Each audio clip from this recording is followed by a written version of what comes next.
All right, Coach, first things first. How's Cam Bray feeling? And at some point, football side will come into this, but how's he going to do probably this week, just trying to get things back to normal for him and to a point where he can come back to work and see where he can go from there? Well, all the tests were negative, and he's feeling good. He came back on the plane with us, and that's all we could ask for right now. We'll have to see how he's feeling during the week, whether he'll be available or not. All right, after the game, it's always emotional, whether it's good or bad. So, deep breath, you get a chance to watch the film. What really stood out to you in a negative way? Just a different guy each play. Offensively, whether it was a lineman missing a block or a receiver missing a block, defensively, third downs in the second half with a different guy missing each play, and special teams going under the block at the same time. So these are teachable moments going forward. We have to understand where we are as a team and what we have to get better at. So we got to make sure as coaches we try and get better first to correct ourselves before we can correct the players, and I think those are very teachable moments that could help us going forward. Defense recovered, got you out of trouble after that third quarter kickoff. It was a good response by them. Is that one of the plays you're really focused on, that big kick return? Well, you focus on it because they got the 88-yard return, so we want to make sure that those guys know who they're going up or playing alongside. Obviously, the speed guys, the power guys, and making sure they're on the same page when somebody tries to do something, the other guy has to cover for them. So Coach Armstrong normally does a good job at that. We have a lot of new guys in different places, so we got to make sure that gets taken care of. Third and long is defensive players love to get a team into third and long, and I know 3 occasions, double-digit third and longs, they got 1 yard more than they needed. What did you see when you watched those plays? How frustrated were those players coming off the field when those plays were discussed? It was frustrating because it was a different guy each play.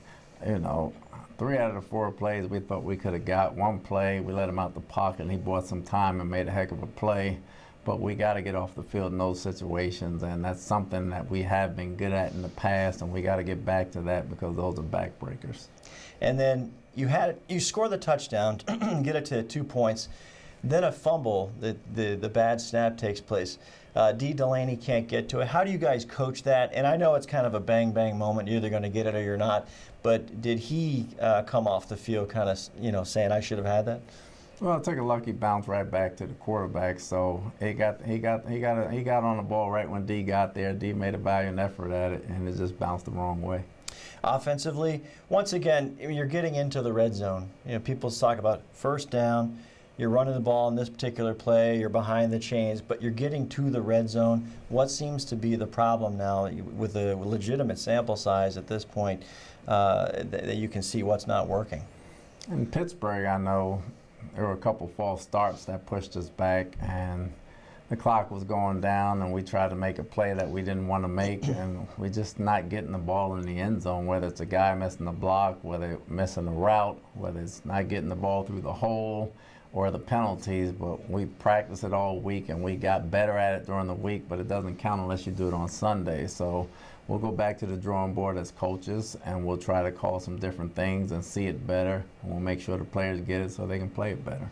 Tom Brady has some really good passes. I know the one down the middle is kind of the signature play of the day.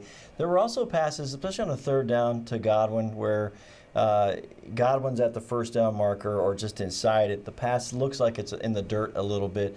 How do those plays need to be executed better from the quarterback perspective, and maybe Chris as well?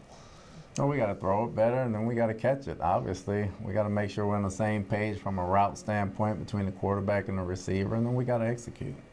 And the run game itself, I know it's kind of head-scratching at this point why it's not working, because we spoke to offensive linemen last night, and man versus man, a push. They're focused on technique. They were scratching their heads last night about why this just cannot click. For third and short, it's got to click. That's just a toughness thing. But schematically, we'll look at things that we can do differently. Obviously, we'll try to play the player's strengths, and play calling wise, they have to execute. So it goes hand in hand, coaching and playing. There's no one place to blame. We go hand in hand. We win as a team, we lose as a team. So we're putting our heads together trying to find the right solution for Sunday. And finally, players knew that after the game yesterday, you did say, no time for talk anymore. If you're living on the Super Bowl, you're in a fantasy land. That hits home to a professional football player. What do you expect to see this week, individually and group-wise, as a team getting ready to move forward? Well, you want everybody to put their head down and start working. It's the grind of the season. There's no time for excuses, not even injury excuses. We had guys injured last year. You play through, and guys make this team for a certain reason. You don't want any excuses. You want to put your head down, accept coaching. As coaches, you want to accept coaching. You want to get better. We didn't coach it well enough. We didn't play it well enough. And we got to understand that as men, we win as a team and we lose as a team. But we got to stay together as a team for us to go forward.